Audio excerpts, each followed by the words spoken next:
Good afternoon, everyone, and thank you again for being here. Everything's gone great so far. This panel, we're going to talk about the innovations that are now being integrated into the NAS. Sometimes we have heard of them as maybe disruptive technologies, but a lot of work has been done so that it's not so disruptive once it hits our level in the NAS and as air traffic controllers. We have NextGen here, UAS, and we also have commercial space here. We'll be talking about remote towers, drones, and also some launches and how that's affecting our work as well. I'd like to start by letting you all share with the audience what you do and what a day in the FAA looks like for each one of you. Should I start? Yes, Ms. Dorothy. Okay, great. So good afternoon, everyone. It's really a pleasure to be here. And I understand that you all had the great privilege of having Gwynne Shotwell here this morning, which had to be just a really great way to start the day. She's an incredible speaker and more importantly, an incredible human being. So just to talk to you a little bit about a day in the life. So AST is our organization within the FAA. And there's about 100 of us in the organization. When you compare that against a backdrop of 47,000 people in the FAA, you just realize, wow, that's a very, very small part of the actual agency. That said, this very small office does a lot of things. We're chief cook and bottle washer in the commercial space, launch, operational, safety oversight, and all the activities that are entailed with that. I actually put a few slides together to put some perspective because this is important as we have our discussion. If I could get a clicker. Is there? Oh, yes, there is. Are the slides up? No, I had given some slides. Anyway, while we're getting the slides up, so we have a two-sided remit in the Office of Commercial Space Transportation. We're responsible for the public safety during launch and re-entries, and we encourage, facilitate, and promote the industry. So we have a very close working relationship with companies like SpaceX, companies like Blue Origin, and companies you've never even heard of. I mean, there are some really wild ideas out there, and we take them all in. And what we do is we work with an operator to ensure that they have followed our regulations, so that when they do apply for their license, whether it's a license to launch or to re-enter or to operate a launch site facility, that they follow the FAA's regulations. As part of the slides, anywhere in sight? I apologize, I've lost track of which one is yours. There's too much information coming in at once. Okay, it's under, in the thumb drive, under PWC, it should be a folder. At any rate, sorry. So we as part of our evaluation process, we pay attention to a lot of things. The operator has to tell us about their vehicle. They have to tell us about their planned trajectory. They have to tell us about their payload. They have to tell us just a lot of information so that we can ensure that the launch can be conducted safely and not hurt anyone and not damage any property. So we have 180 days once we get an application that's deemed complete enough, and we have 180 days to do the safety assessment, the environmental assessment. These rockets can be very loud. Payload to make sure that it's not violating any Department of State treaties. There's a list of 6 or 7 things that we look at, and we have 180 days to grant or deny a license. Once we have issued that license, we have safety compliance inspectors that are on site with the operator to ensure that they are following what they said that they would do. I'm going to tie this up quickly, guys. But the other piece to mention is that our office plays a pivotal role when there's a mishap. Very similar to the FAA offices of accident investigation and NTSB, our inspectors stay on site when there is a mishap, and mishaps do happen. Luckily, there's not been, for a long time, a fatality associated with commercial space. So anyway, I'm going to stop there, but this is important as we get into our dialogue to understand what this small office does with respect to this growing industry. To put perspective on it, the commercial space industry for the U.S. alone represented some $17.1 billion last year in activity. So it's a market that is growing rapidly, and it's a market that we expect, much like when you see aviation projections, to double and quadruple. So we'll get into a little bit more of the specifics later. Sorry I didn't get to show my slides, but I'll make them all available to you guys. Thank you. Pam, would you like to share what you do here in the FAA as far as NextGen? Sure. First, thank you for the invitation. I'm happy to be here. Always good to be out of the office in Washington. Hope my boss isn't here. You can say that. But, it's a little relaxing when you get out. In the office of NextGen, we see ourselves as the enterprise technical leader for the agency. And that sounds big because we have big responsibility. Oftentimes in our leadership meetings, I describe my role as the agency's conscience towards the future, because most of the other organizations are focused on today, and rightfully so, because we run a 24/7 operation and people have jobs to do, and we appreciate that they are focused on their jobs. So that gives us a role, and we have just under 900 people in the office of NextGen. About half are located at the Technical Center in New Jersey, the remainder in Washington, and most of the staff is of technical nature. Engineers, we have a few controllers, computer scientists. We do support some of the live traffic flow management systems at the Tech Center in terms of software support. So we have a kind of unique role in receiving technical things into the agency. We do a lot of work with NASA. A lot of the tools that you're working with today were envisioned at NASA. And those tools come to the agency, and it's almost a 5 to 7 year period before you actually get them to use them in the field. And during that period, we do a little bit of everything.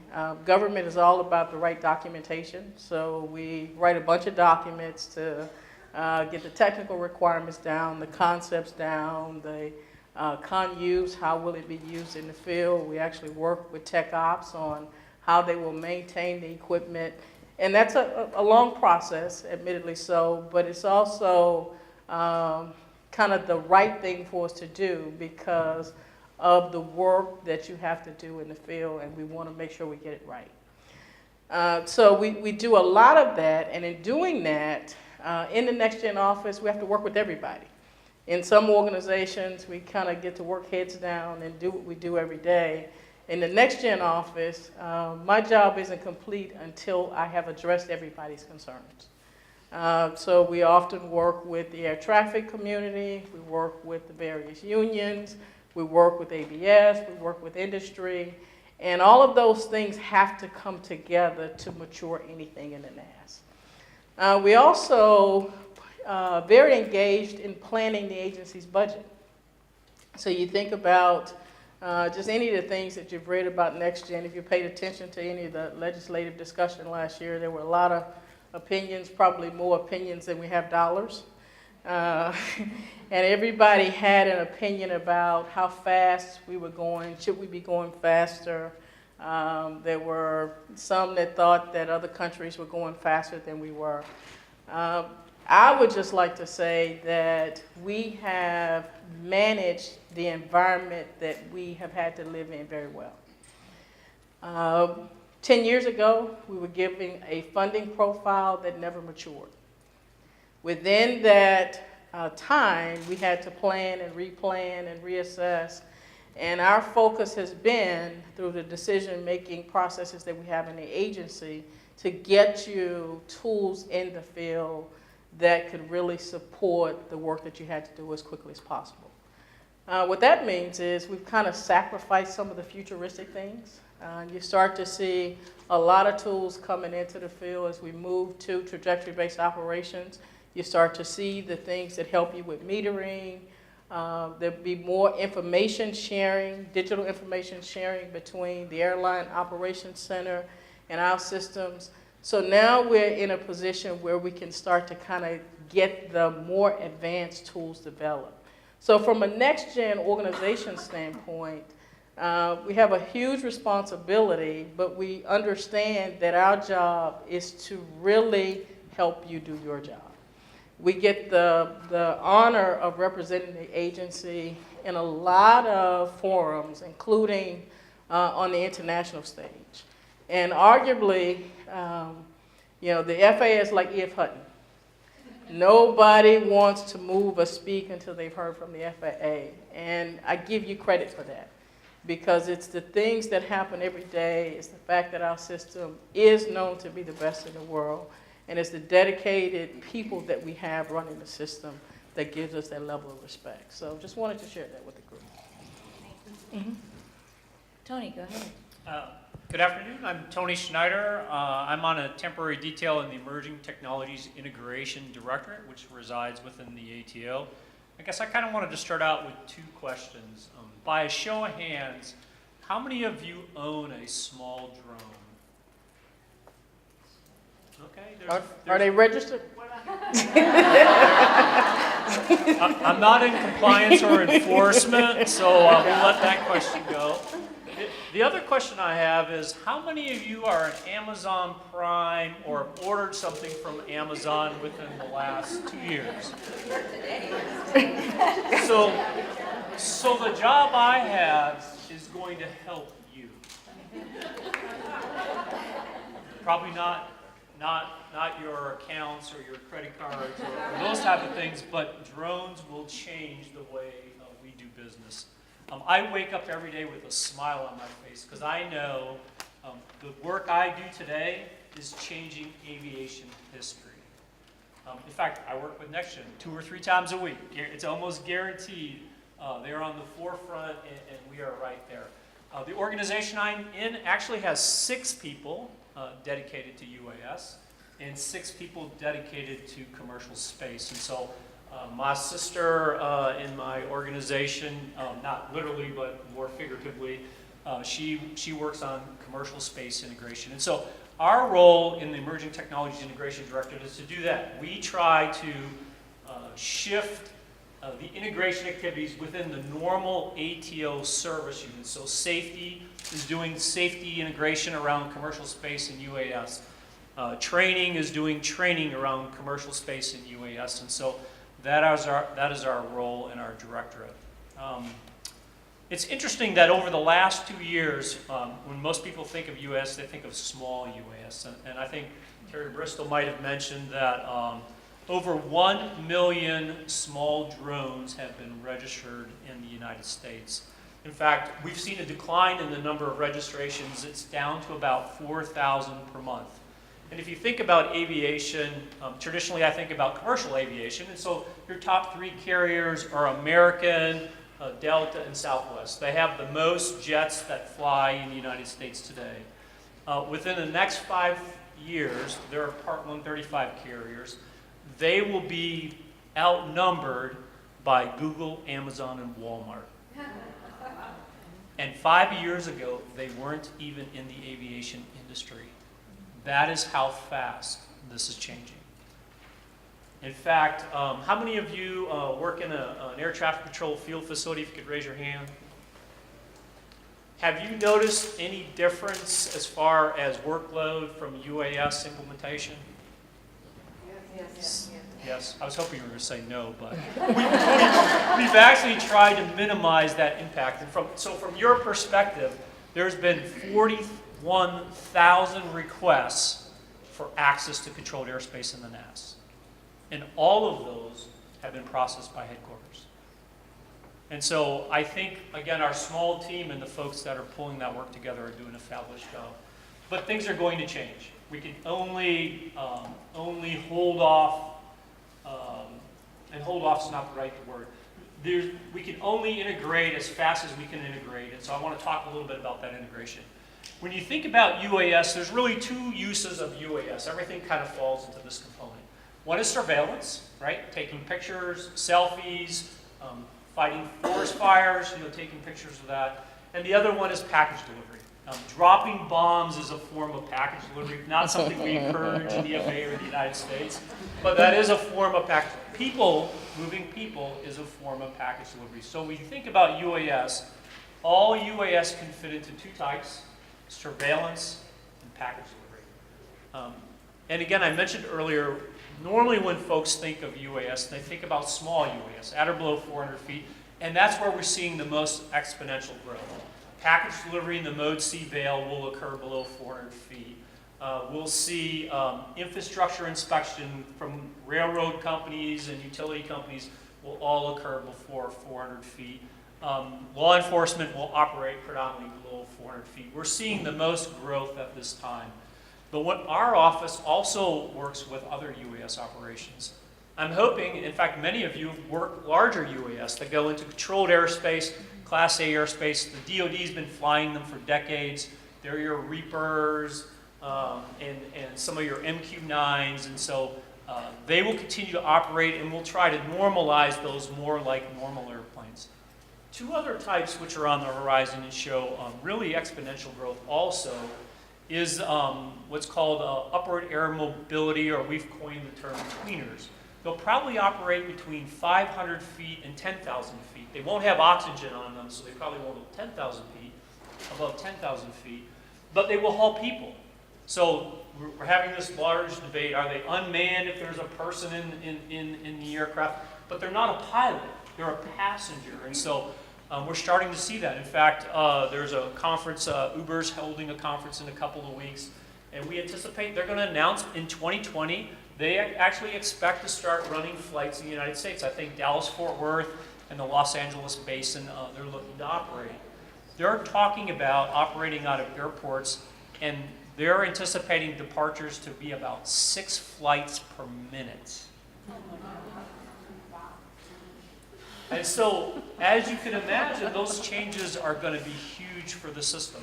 I want to talk about one more piece, and that is that piece above 60,000 feet. We kind of forget about that airspace. When I was a controller, predominantly that's where the military operated. There were some folks operating about there. NextGen is actually working on some ConOps or trying to figure out what that looks like.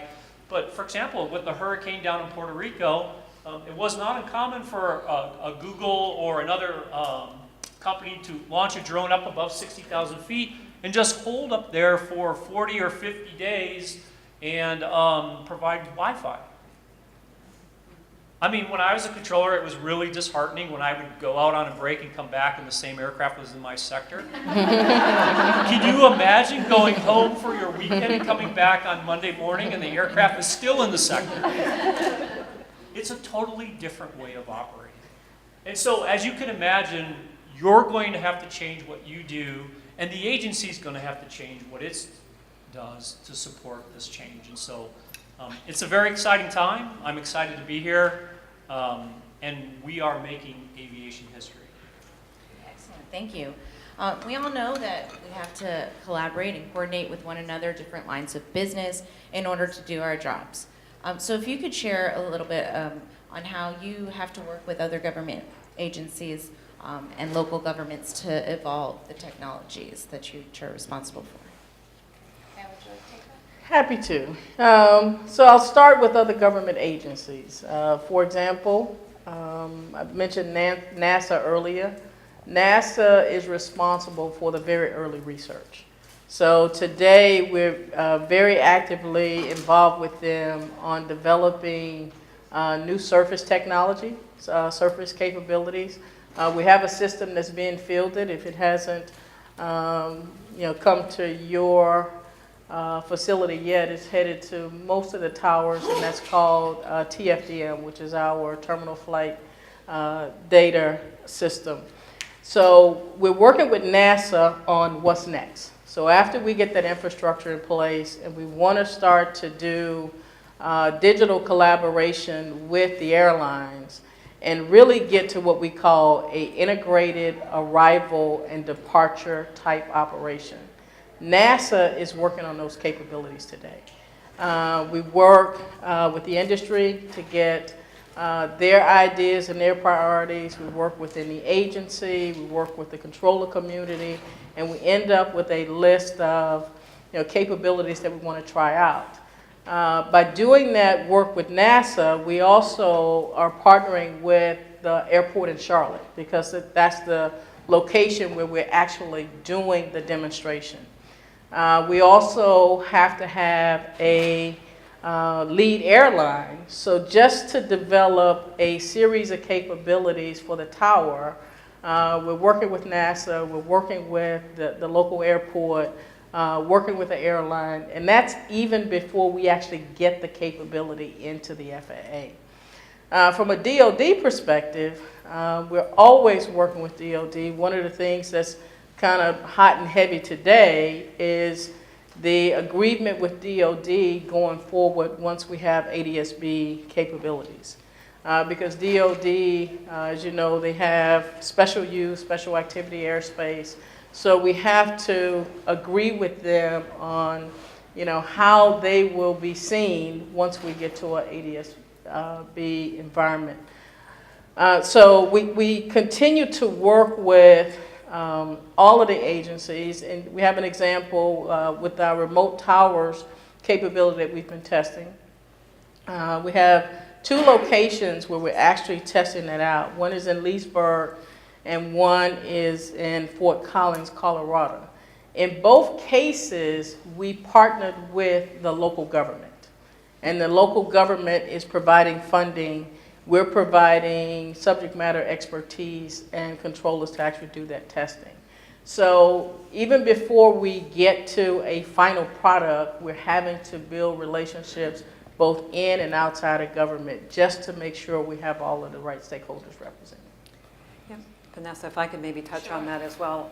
So what I neglected to mention, and I was struck as I was listening to my colleagues, you might guess that AST obviously doesn't do all that I was describing that we do in a vacuum. We work very closely with ATO and with NextGen on some of our emerging technologies to improve the operational ability to absorb these operations into the NAS, and certainly with our colleagues in UAS, because we're encountering a lot of the same difficulties.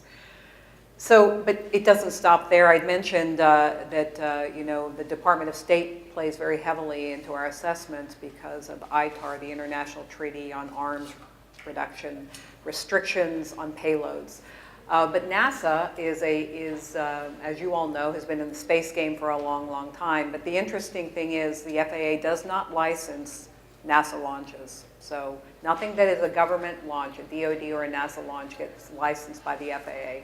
However, we work closely with NASA because of their knowledge set, but more importantly, because of some of the commercial space industries are being hired by NASA. The 2 notable are SpaceX and Boeing, and their commercial crew program that's going to start taking people up to the International Space Station. So there's a lot of collaboration. Certainly with the DoD. The DoD has done the orbital, what we call space traffic management for years, because everything that happens to get up to orbit happens through airspace, in our case the NAS. We have to maintain a very, very strong relationship with DoD. And most recently, I'm sure you all have heard about the National Space Council that this administration has reestablished, and they're very active in promoting U.S. leadership in space. And we in the FAA have felt, not felt the effects, it's probably not the right way of saying it, but they're so engaged with improving the ability of the U.S. commercial space industry to compete on an international scale that they have directed the DOT and by extension the FAA to come up with an improved regulatory environment for the licensing. So remember I told you we had 180 days to make our determination on license, which, from a government perspective, I'm like, wow, that's quick, right? The industry wants it much quicker. This is an industry that wants things turned around very quickly. So, I mean, I think it's safe to say that all of us from a emerging capabilities, new entrant paradigm are dealing with a lot of the legacy agencies, and they too are shifting their thinking. It's not just the FAA being caught up in this, but it's really requiring all of us to become more innovative as a U.S. government. Thank you. Tony, are you okay? I can move on to the next question unless you'd like No, to I add to can that. add some here. So as future leaders and as leaders in the FAA today, I would say to you, I thought I was a worldly person when I arrived here at headquarters. I was an en route controller, which means I knew everything in the world. And Godlike, right? yeah, it was a godlike state when I got here. I spend literally maybe 4 hours a week with the ATO. I spend time with industry through aviation rulemaking committees, with infrastructure inspection companies, bringing in new ideas. They're literally changing the NAS. In fact, I was in meeting with Google the other day, and he said, "Can't you just get the big airplanes out of the way? We got business. We want to." And so it is a different world. And I'll give you a good example: the question of priority of service. And we joke about commercial space a little bit. You know, do we move all of the flights on the Atlantic inland to let Justin Bieber do his one lap around space, right? That's a good question, right? As you see these competing priorities, what's going to happen? And we're service providers, and so that interface with industry is critical. And so I would encourage you, plug in and see what's transpiring around the industry, because the industry today, American, Delta, and Southwest, that was yesterday's industry. While they'll continue to grow and to multiply, the industry is changing a lot, and I would highly encourage you to plug into that. Okay, thank you.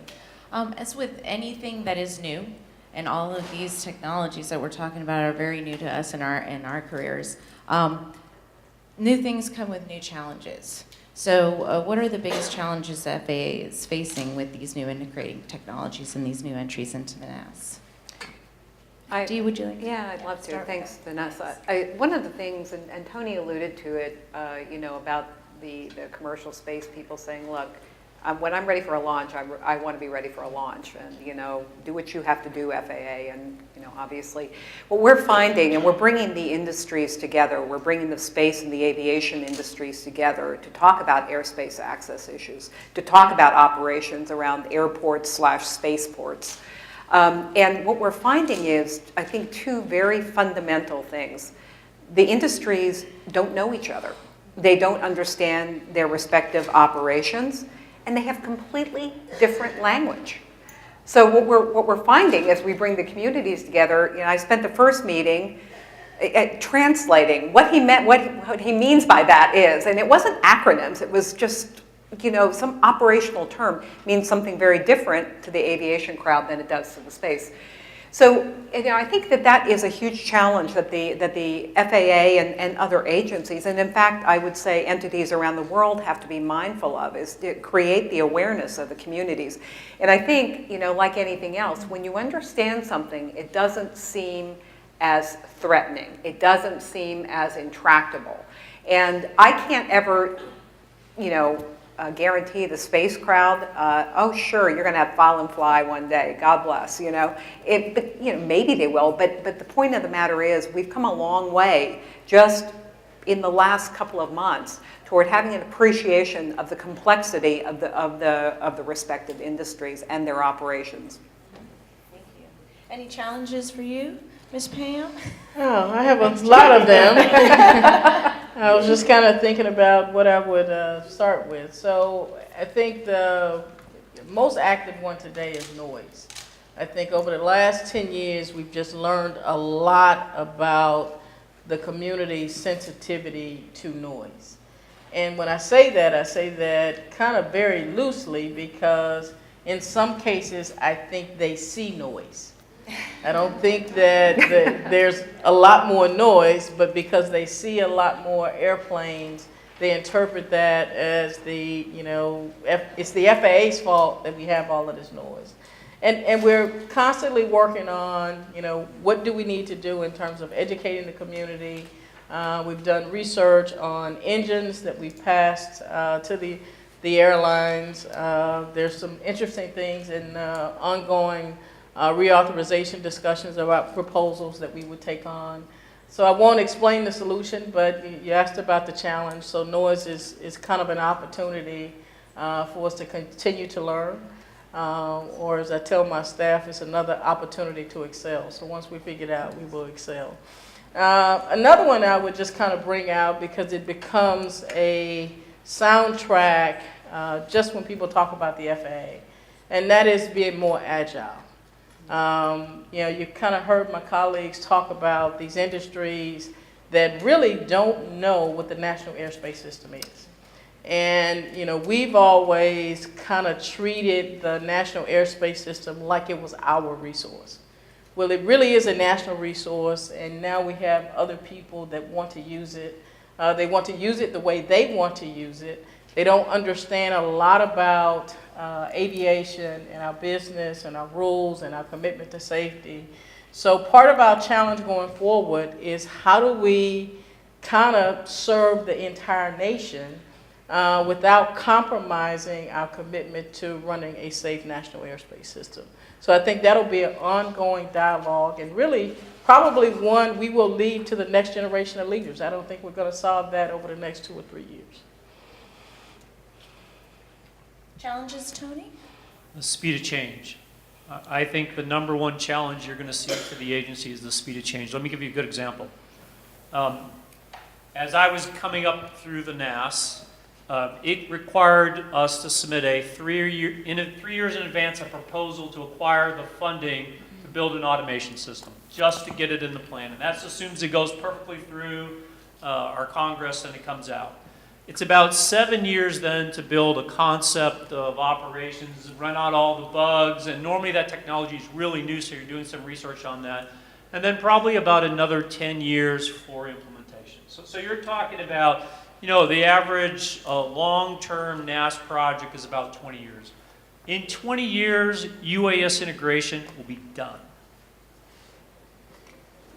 And I'll give you a good example. I've heard several questions about a term called Lance. And so when you think about change, there's 2 components of change or things you're going to struggle with. One is the technical component, which is actually the easy part, but we have a tendency to focus on there. The second one is the adaptive part, which is how do you think differently? Do we have to do it the same way? And so Lance, which stands for Low Altitude Authorization Notification Capability, which is a big fancy word, not a worm, but a word, to say we're just going to exchange data with industry. We're not going to build anything. We're just going to give them some data, and they'll build something, and then they'll be able to access airspace in the NAS. And I'll give you a good example. There's a deputy vice president named Jay Merkel, and Casey Nair is the program manager, and they're running a program called Lance. And so within 12 months, they acquired the funding to implement this program. They've written the software to do that, and they are going to field it and implement it. And it's going to change the way operators get an airspace authorization. Currently, you submit it on the website, and it takes about 90 days. With Lance, they'll pull out their phone, click a button, and have the approval. Just to give you an idea of the speed of change, I was sitting down with, they're called UAS service suppliers, and chatting about how long it would take for them to program it. And the person said, well, it's Wednesday, when can you give us the data? And I said, well, we could probably have you the data by Friday. And he says, we'll have it programmed by Saturday morning. They program 24 hours a day. They have programmers in Okinawa, Japan. They are on the clock 24 hours a day doing this work. And I scratched my head and go, I don't think we'll have the data by Friday. That is what we're dealing with in this. And so, again, as leaders, I would encourage you, we're going to have to think differently. In fact, I heard NextGen actually talking about air traffic management versus air traffic control. There's no way you can control 6 aircraft a minute departing from a landing or departure site. But you sure can manage that. And what tools and things are you going to need to manage that? And by the way, they're not going to wait 10 years. So what does the FAA need to build, and what can the industry build? And the idea is to minimize the footprint in the agency and push most of the work on the industry. And so it is a paradigm shift. it is adaptive leadership. So one thing I'll add before we go to the next topic is this is so connected to Washington and the way we are authorized in our budget process. Mm-hmm. So when Google and Amazon, who have more money than we can count, want to do something, they want to do it right away. Our answer can't be, well, we will request money in the 2020 budget. And that's the way we're constructed today, because we are kind of currently working in a F-18 budget that was approved three years ago. So when they walk in the door, if we don't have funding for it, there are a whole lot of hoops we have to jump through, even to engage in the discussion the way we think we should. Not to mention limitations on how we can spend it. I wanted to pick up on a couple of points that both Pam and Tony made, and the slides came up, so if you'll humor me, I want to point out something. So Pam mentioned noise, and Tony mentioned airspace access, and why this is super relevant to us. Sorry, I lost my place. So this morning, when Gwen talked, did she talk about the BFR? The big Falcon rocket, not to be confused with another phrase, okay? Point to point in 30 minutes around the globe and stuff. And this goes to the point that Pam just made. You know, these are companies that idea to reality in time that we can't even imagine in our government way of doing business. And there's no simple solution for that. But what makes this particularly real is, I brought this slide along. So we have 10 active spaceports in the US today. And we have about another 4 that are wanting to be spaceports. And the reason I wanted to come back to this point is to give you an idea of the scale of operation that's being planned for and built for.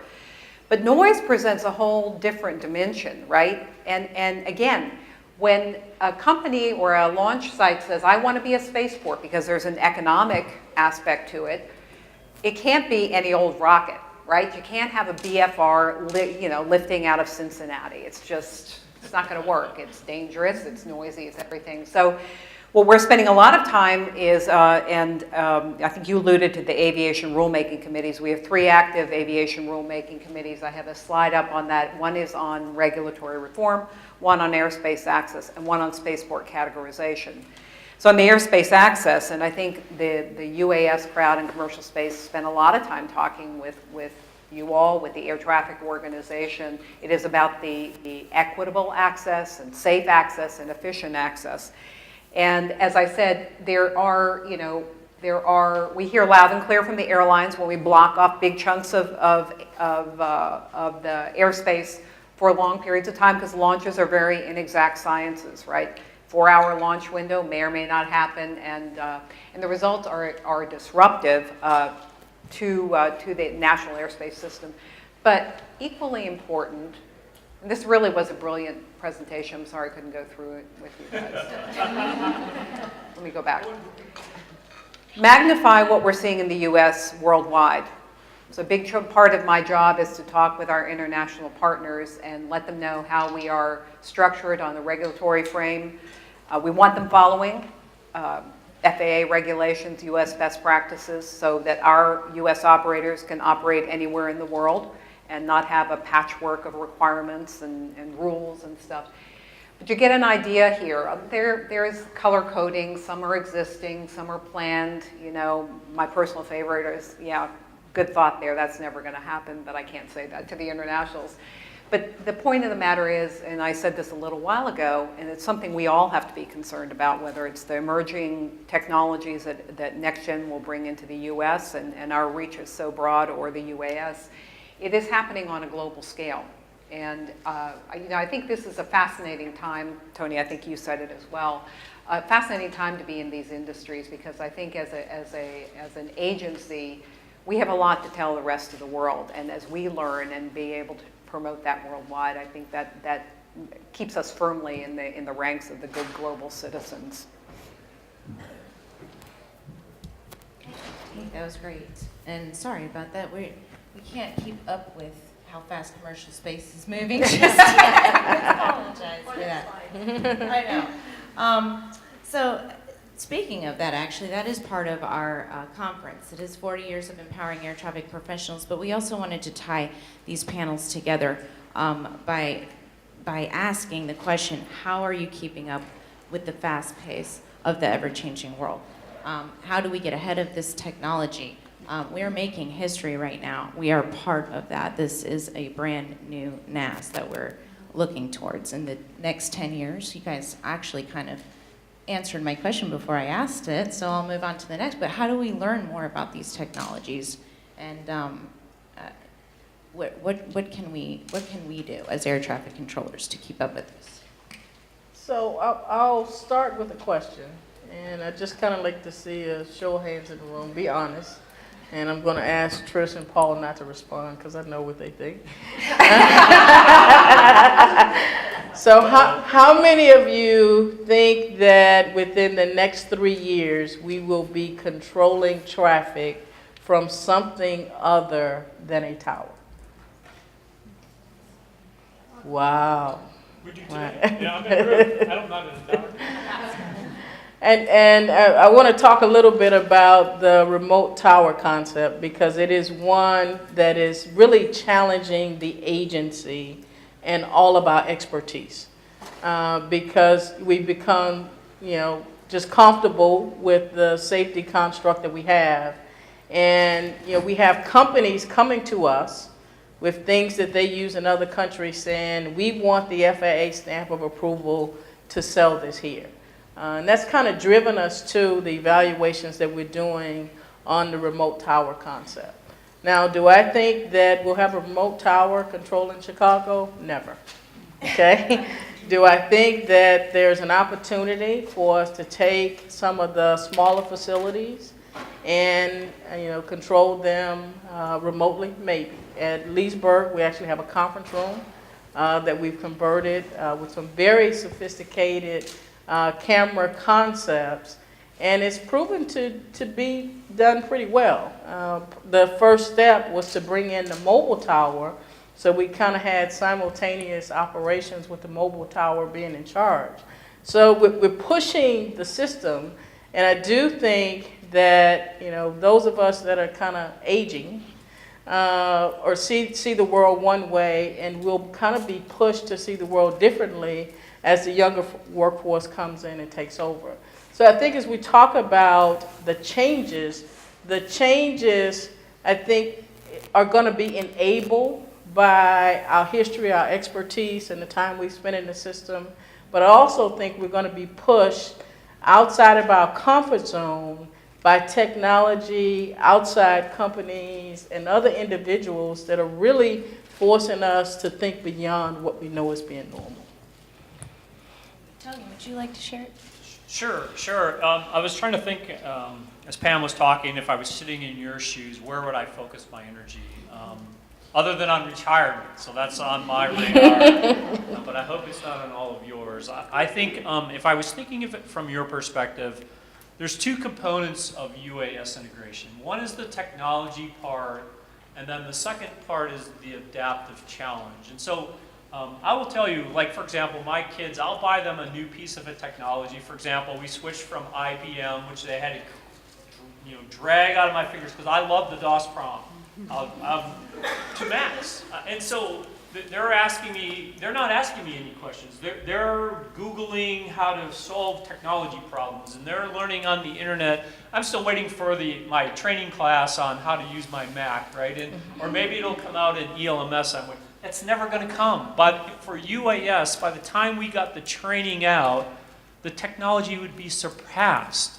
And so you're going to have to reach out and learn that technology. You're going to have to go out onto the internet. I'd say go buy a drone. You can get them at Walmart for $19.95 and play around with this technology and learn what you can. Otherwise, you're going to be passed by. Learn the technology. In fact, noise is a good example. The noise is an adaptive leadership challenge. And it's an area where conferences like this, you can get smarter on adaptive leadership. But how do you think differently?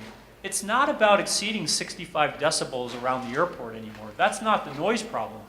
I look up and I see this little thing buzzing and it's annoying. That's the noise problem of today. How do you lead through that? How do you influence through that? Those are the challenges that you're going to have to take on. Dee mentioned being able to translate. There's not a lot of people that speak air traffic control or FAAEs. You are in high demand. If you can add that other piece about the adaptive leadership challenge, being able to translate ATC into other languages, you will be highly sought after. And to me, it's all about, and I tell my kids this, it's about options. What you want in your life are options. And so I know you're going to find this shocking, but I was approaching 56 pretty quickly. And if you don't have options, you're playing golf 7 days a week or fishing or doing whatever you love. I think the challenge with that is you might want some other options.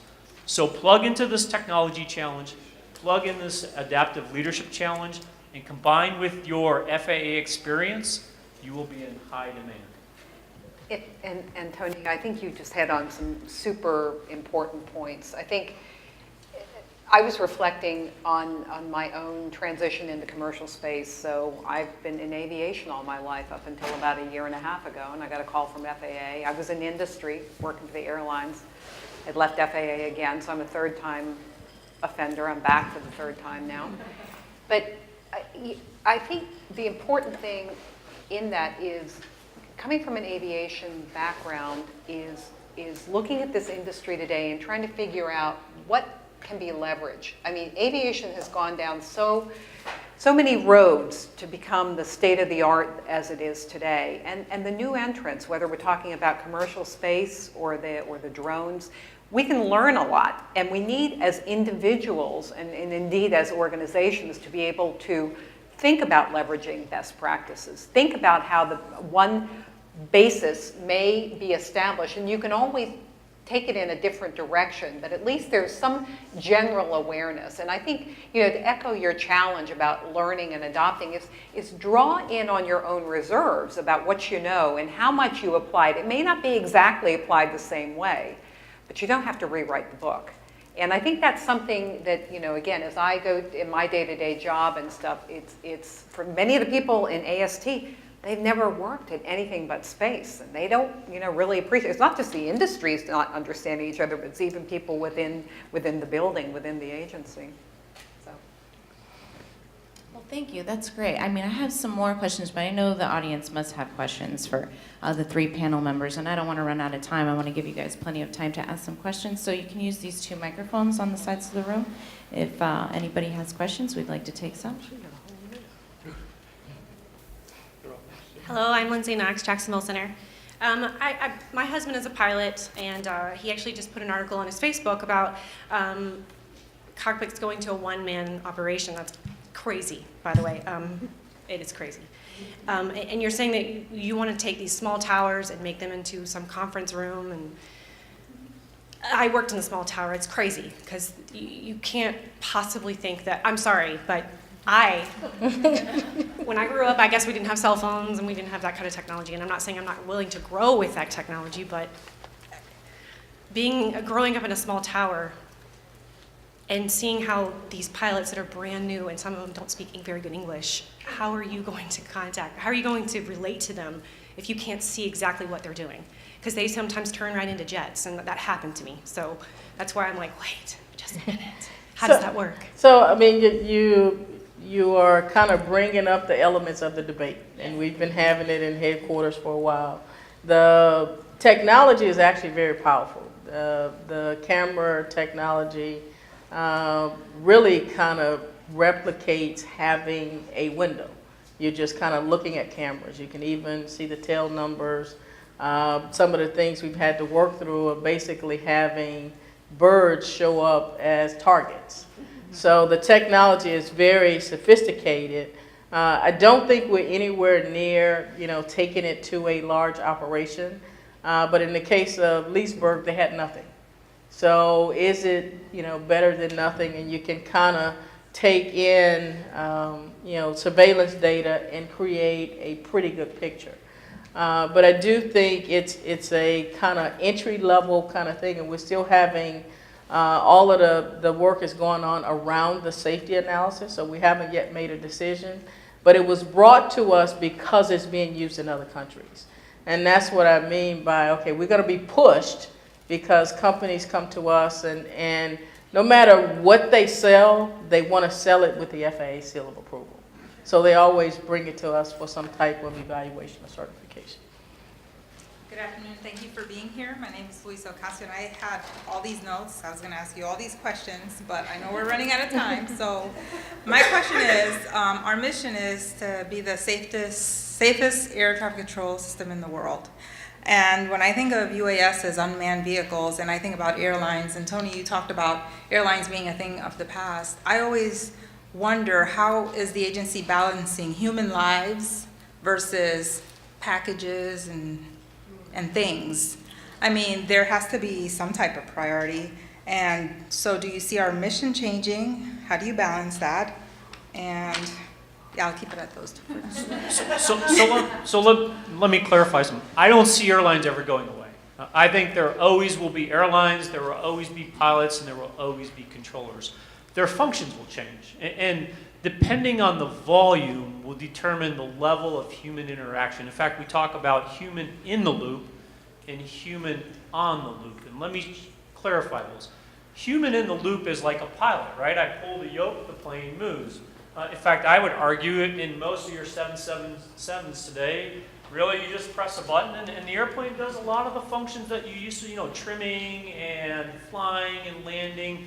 In fact, I heard a joke the other day where really all they're doing is pulling the brake, parking brake. That's pretty much all that the aircraft can do, a lot of those things today. Human on the loop, for example, if you're running a package delivery company and you're going to have maybe 20,000 drones operating in the Dallas-Fort Worth basin, you can't afford to pilot all of those. You don't want that extra cost. I don't know if you know this, but pilots make pretty good money. And so if they have to tack that on your Amazon Prime delivery, it might price it out of the market. So that's going to be an automated system. The technology is getting pretty good. I mean, I talked to a person the other day, they were talking about self-thinking computers. And I said, well, my phone already does that. I'm trying to dial one number and it's dialing a different number. But they're talking about in a good way, right? These things would be able to self-think and start working through that. That is the future of tomorrow. The role of the FAA is similar to the role that it serves today. We're a regulator, and our job is to be safe and efficient. And so we balance those things today. In fact, I would argue if you wanted the safest air traffic control system in the world, you would ground all the airplanes. Well, that's not very efficient. And so we have to balance those things today, and we will have to balance those things tomorrow. That is the role of the FAA.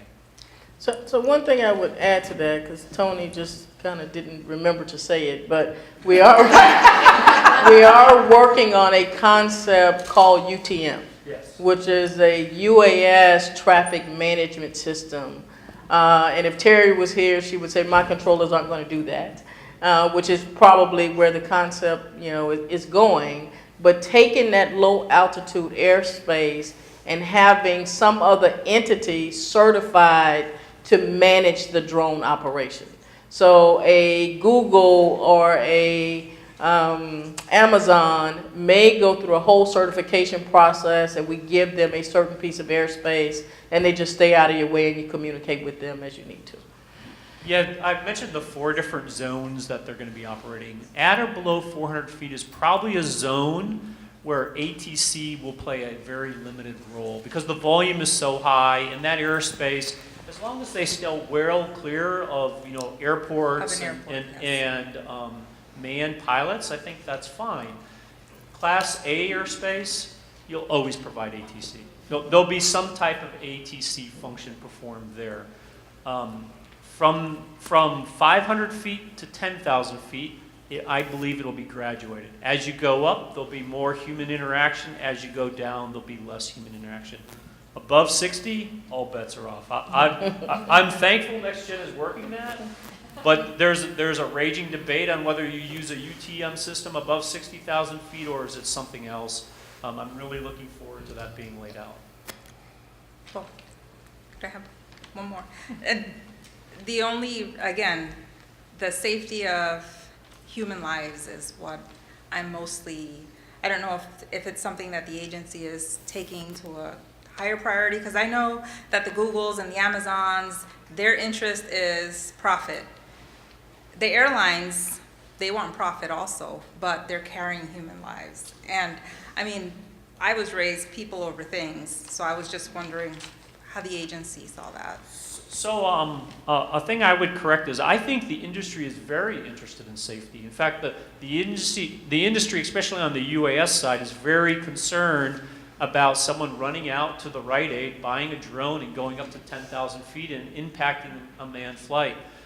What's happening today is that same industry is building technology in there, and that if they don't have an airspace authorization or they don't have a notification on file. In fact, my little drone does this today. I'm inside the freeze in DC. It sits there and hums on the ground because it knows, hey, I can't fly here because there are security provisions in here. And so the industry is very interested from a safety perspective because they realize that if they don't take care of that, that means the FAA has to take care of that, or Congress will take care of that. And so they have a keen interest in safety. I think we've done a pretty good job so far. I mean, we actually have over 1 million drones in the NASA, and I want to knock on wood. I think from a safety perspective, we're doing very good. Could we do better? I think we are. We are going to try to do better in the future as this integration moves forward. But I think our SMS and our tried and true principles that we've applied over the years will serve us well. But they may need to change. And I'll give you a good example, and maybe Dee can piggyback on this. Commercial space re-looked our principles. 1 times 10 to the minus 9th, whatever that is, I'm not a mathematician. It sounds like a lot, and it's probably too much for a space launch if we're going to parse out the airspace. And so commercial space partnered with the ATL and others and kind of figured out a new kind of SMS formula to assess a launch. I would expect something very similar to occur on the UAS side. Yeah, and maybe, Tony, to add to that, so it is about, what we can do inside, because the agency will never walk away from its safety responsibilities and will never minimize it. So, what the net effect is that we have to look at innovative solutions, right? So trying to bridge the risk acceptability between what is commonly understood in aviation to what happens in space. That's an initiative we have underway through our airspace access work. The other thing that I think is really important to underscore is that these emerging industries have, they've been very clear. They don't want the bureaucracy of government getting in the way of their ability to grow and realize their full potential. And that includes regulations. So the one-size-fits-all approach, much like what the airlines have fussed about and reacted negatively against. So it is driving exactly, Tony, to what you said. It is making us more efficient in our regulatory approaches, but also the industry consensus standards, industry-based standards are happening very, very rapidly. You have these groups forming to figure out what they can agree on and to reduce the potential interference, if you will, their word, not mine, by government. So I think we see a lot of dynamics changing right now. Thank you. Mm. I think we have time for one more. Go ahead, Jamie. Okay. It's a little bit two-part. My name is Jamie Fieger. I'm at the Command Center as part of the new Joint Air Traffic Operations Command, JTOC. And my question has to do with counter UAS operations, and if you can speak about it, because we as controllers, what we can expect with counter UAS operations coming into the NAS, because that is coming, to my understanding. And the other question has to do with the mapping that has been done for the 400 feet and below. In the ConOps, do we see that coming to more of a real-time basis to where Terry kind of touched on it, how we're a data-rich environment. So if we are exchanging that data, we've created these maps of airspace where these drones can operate. And we are taking in reports of drone reports, right? Evasive action, non-evasive action, that sort of thing. Is there a way, or are we looking at how we can grid that information, that data that's coming in, and have it real time presented to the controller so they can say at any one point in time, there have maybe been 4 evasive actions in this area, perhaps that area of airspace needs to be relooked at, and that almost come to like a real-time fruition with that data. So that's like predictive analysis is what you're getting at. Yes. So let me start with counter first, and then I'll hit the UAS facility maps. Counter UAS and security around UAS, traditionally security around aviation has been a Department of Homeland Security's responsibility after 9/11. As we implemented the small UAS rule, we realized, especially when our national security partners expressed a lot of concern in there, the threat is real. I mean, if you think about surveillance, every one of these drones is equipped for surveillance. I mean, you can go down the Rite Aid and you can run it on the fence line over probably not at the Pentagon, but a little bit further out, and you can gather intelligence information. I mean, the threat is real. We actually did some testing. There's technologies out there to counter UAS. Some of them are legal and some of them are illegal. The best ones are the illegal ones, which violate your civil rights. But those are the ones that, well, at least the FAA would be involved in. In fact, there's a new rule that's kind of being written that kind of came out of ARC. It's around electronic ID. And so in the not too distant future, you're probably going to see a proposal where basically every small UAS will emit who they are, what's their serial number, and that combined with their registration gives law enforcement and our security agencies at least a fighting chance to figure out who are the good actors and the bad actors. And so all of that's coming together. I've had several facilities volunteer the controllers on their brakes to shoot the RF cannons from the towers. We're not really entertaining those because there's some bleed over there. But as you can imagine, DOD and Department of Homeland Securities are looking at that. So counter UAS is a hot issue. Congress will probably write some things into the next reauthorization bill around that. And we are working with our security partners to shore that up. We don't believe that's an air traffic controller's responsibility. And so that we're trying to keep it out of the towers and the centers. About the maps, I think the maps will undergo an evolution. Just to level set everyone, we built these maps, which are basically grids for all controlled airspace in the NAS. In fact, NextGen is using those maps to kind of help jumpstart the UTM initiative, and Lance is part of that UTM initiative. And so Pam is kind of helping her organization is leading that effort in that. And I would expect those maps would become more dynamic. The first step, though, is to gather qualitative data. So what we would do is we would take information from the controllers, and then they would build the maps. And that's kind of what we've done. And every year, the plan is for that to happen. Next year, the goal is to give that same group quantitative data. So we could take a look at PDAR's data, which is basically actual track data, to see if an aircraft flew through a particular grid. So we're moving towards your real-time scenario, but currently we assume everything's active all the time and then we plan appropriately.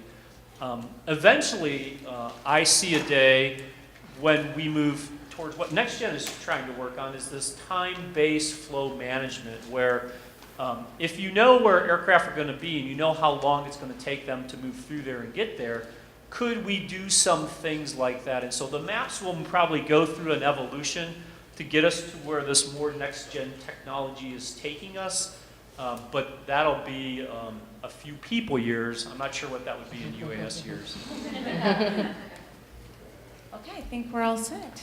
Thank you so much for coming today. We know you have very busy schedules, and obviously the work never ends. There's so much to do, so we really do appreciate you spending some time with us. I know people were fascinated about this, very interesting information. We do have some gifts for you, and if you would step over to the side here with the president of PwC, Ms. Patty Wilson, she'll take a picture with you. Thank you once again.